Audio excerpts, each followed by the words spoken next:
Урматтуу тоңдук туугандар, атайын ушундай күзгү талай иштери күчөп атканда убакыт бөлүп, Атамекен партиясынын кандидаттары келиптир деп убакыт бөлүп ушу биз менен жолугушууга келгениңерге чоң рахмат. Анткени бул абдан маанилүү. Бүгүн биз сиздер менен ачык жана түз сүйлөшүшүбүз керек. Анткени бул шайлоо тагдыр чече турган шайлоо. Кыргызстан бар болот же жок болот деген шайлоо.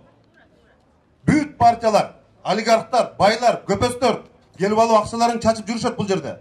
Мына келет тоңдон көрдүм, бүт банер бир партияныкы. Эмне башка партия жокпу Кыргызстанда? Эмне элдин бардыгын ушул акчалуу адамдар, тоногондор элди. Ошолор элдин баарын сатып алып коем деп атышат. Урматтуу туугандар, азыр мен силердин маанайыңарды түшүргүм келбейт. Бирок Кыргызстанда акыбал абдан оор. Экономика, ички дүң продукция бүт жагынан алганда туташ кризиске келдик. Сот системасы чириди. Мына мен кече парламентте акыркы жыйынга катышып келдим. Кече өкмөт бир күндө 150 миллион доллар карыз алды дагы. Кыргызстандын сырткы мамлекеттик карызы 5 миллиард доллардан ашты. 2022 жылдын аягынан баштап аны төлөп башташ керек ушул өкмөт. Азыркы парламент, азыркы өкмөт ошондой чоң стратегиялык маселелерге башы катырып, күчү жетеби, акылы жетеби? Жетпейт. Бүт кошоматчылар чогулуп, мына бийликтин жана байлыктын партиясына биригип эки эле партия болуп калды Кыргызстанда.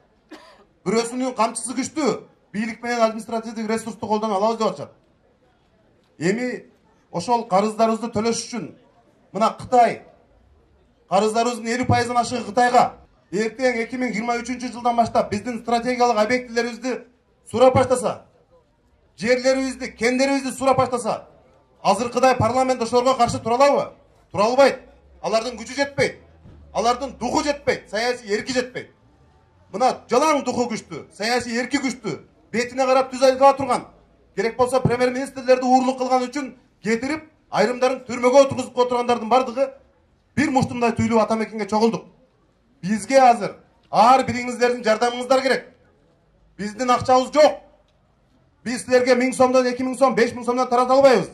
Мына бүгүн чогулгандарга чай дагы бере албайбыз. Башкалардын бардыгы ошонтой жол менен алабыз деп атышат. Бирок биз ага жол бербешибиз керек. Кыргызстанды, парламентти, өкмөттү туугандашкан кландык система барын башкарабыз деп атышат. Биз ага жол бербейбиз.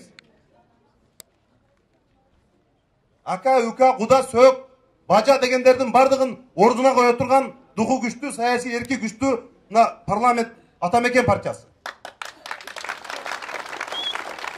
Алардын оюна койсоң бардыгы туугандашып келип, кландашып келип, бүт тармакты уурдап келип, парламентти дагы башкарып, өкмөттү өздөрү курап, ушулар башкаргысы бар.